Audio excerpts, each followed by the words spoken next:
I am Doc Wrestling. This is Don't Oversell Wrestling. I got my hair done and I curled the stash.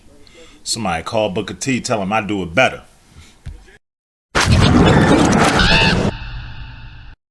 So, somebody has seen one of my videos, and thank you for watching.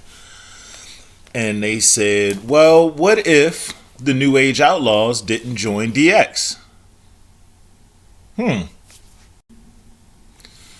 So as I'm doing my history and everything, which isn't long because the New Age Outlaws I pretty much grew up on.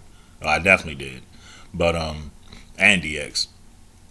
But I also was thinking about it like, well, what tag teams would have joined DX if New Age Outlaws didn't? And there has to be an extra two people on that tag team type tip going into DX, because let's be real, if we just put another three-man faction together, we just had the same old DX that we had before, except with Sean Walton and Triple H and China. They needed that New Age Outlaw feel to really get over, because Road Dogg is vicious on the mic and Billy Gunn is great in the ring. So let's get to the history, shall we? Road Dogg, oh snap! All right, Road Dogg actually started off as the roadie. He was Jeff Jarrett's sidekick. He put the stage together and brought the mic and did roadie type stuff. It wasn't until they had made it so that Jarrett was lip singing and Road Dogg was actually singing the songs that they started beefing in the ring. Then he actually joined in a tag team. After his beef with Jarrett, he actually was in a tag team with the Honky Tonk Man. For what, I don't know. But on the other end of the spectrum, Billy Gunn is out there. He comes into the WWF and he's part of the new Guns something. I forgot what they were called. But he was in the tag team with Bart Gunn. Bart Gunn actually got put in the brawl for all, was smashing everybody, won it, but that left Billy in obscurity. So Bart Gunn actually ended up getting dropped from the company after getting knocked the fuck out by Butterbean at WrestleMania. And that left Billy to go ahead and try to team up with Road Dogg. Honky Tonk Man had left. They had made the tag team like around maybe a week or two before Shawn Michaels had left for retirement after Stone Cold beat him at WrestleMania, and then they all was part of DX. Now, as the New Age Outlaws, they actually had a lot of accomplishments in the 2 years that they were a team, from 97 to about 99, 2000-ish, till they split up. They were a 5-time WWF Tag Team Champions. They actually had the longest time between title reigns, which is about 14 years. So they are actually one of the few people to have the WWF and the WWE tag titles. They also actually were the top 5 merchandise sales for those 2 years also. They ended up also getting a rule put in place because of what they did in a match one day. So they were placed in a match to win, but it was a triple threat tag team match, which means there's 3 teams in 3 different corners, and they can only be. So what they ended up doing was, while everything was going crazy, they both ended up getting tagged into the match. One of them pinned the other, and they kept the belts. So now it's illegal for tag teams to do that. So this would have turns into a top 5. So this is my top 5 wrestlers or tag teams who could have also joined DX. So number 5 is actually the Legion of Doom. At the time, Hawk was actually going through some personal problems, but at the same time, this could have brought him out of it, because putting people in these storylines about their personal problems sometimes just makes it worse, because now they got to deal with it not just on TV, but really at home. So by putting him in DX, changing the Legion of Doom, it wouldn't have hurt them at all. They already had a great 20-year run. It just would have revamped them and gave them more purpose. At number 4, I would like to see the Hardy Boys. Now, at the time, they were really coming up. They were part of the Brood and the Ministry, but their whole TLC run with the Dudleys and Edge and Christian really catapulted them. But this would have just been a little push for them to just get a little better so that they can be in that scene and be able to talk, because let's be real, they didn't say too much of anything for a long time.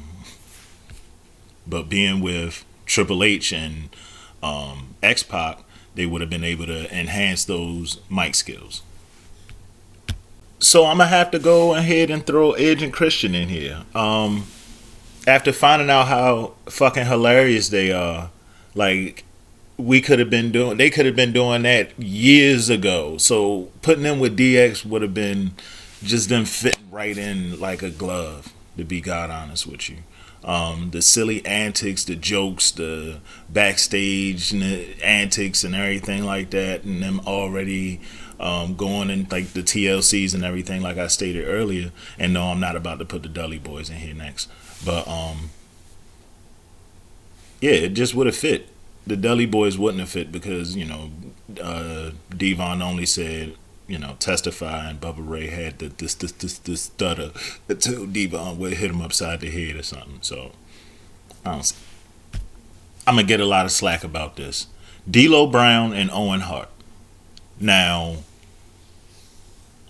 they were fine, but at the same time, if Owen was doing something else after Brett left, other than the Blue Blazer, it probably would have not led up to his untimely death. Like if he was a part of a faction that wasn't doing silly stuff like like when he was with the Nation of Domination, he would have been able to show his wrestling experience opposing to how well he can fall. Unfortunately, that's not too soon. But and D'Lo Brown, I mean, I'm not saying he wouldn't have broke Jarl's back and paralyzed him for life, but at the same time, D'Lo was good. Like, he wasn't the best singles performer. I mean, he was probably the only Intercontinental and European champion, I want to say. But I mean, they could have pushed D'Lo in a better way.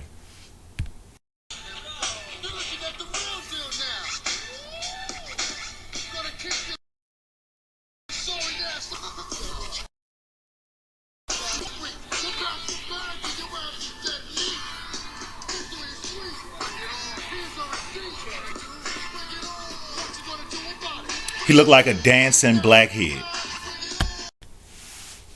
And number 1, the Headbangers. Now, I know you probably don't know them, but yes, this is the Headbangers. Yeah. They were a good team. They just didn't get a lot of opportunity. They were only in the company maybe like 2 years, but at the same time, their accomplishments outside of the company were longer than their actual accomplishments inside the company, inside of WWF. They had Smoky Mountain tag team, MCW tag team, WWA tag team, and so on and so forth. Like, it's not like they couldn't perform. They just weren't put up there in the spotlight. And then once they left the company, WWE comes out with an article in their magazine saying it was 50 people who overstayed their welcome in the company, and they were number 2. But at the same time, y'all didn't give them an opportunity to do anything. It's like Retribution now. Look at them. For what? Like, they've been out for the most part of 6 months, and they got 4 wins, maybe 5. But yeah, if they'd have put them in a position with DX, that would have gave them an opportunity to talk, to do stuff that they never got an opportunity to do. Maybe be themselves outside of just coming in there, doing the little headbanger thing, and then leaving. So that's my video. And tell me what you think in the comments. Tell me if you have any what ifs you might want to hear about. Somebody tell Booker T, stop trying to steal my style, because I did it first. You can reach me at he can reach me at any of these platforms. I am Doc Wrestling. I hope everybody's being safe. Wear your mask, and I'm out.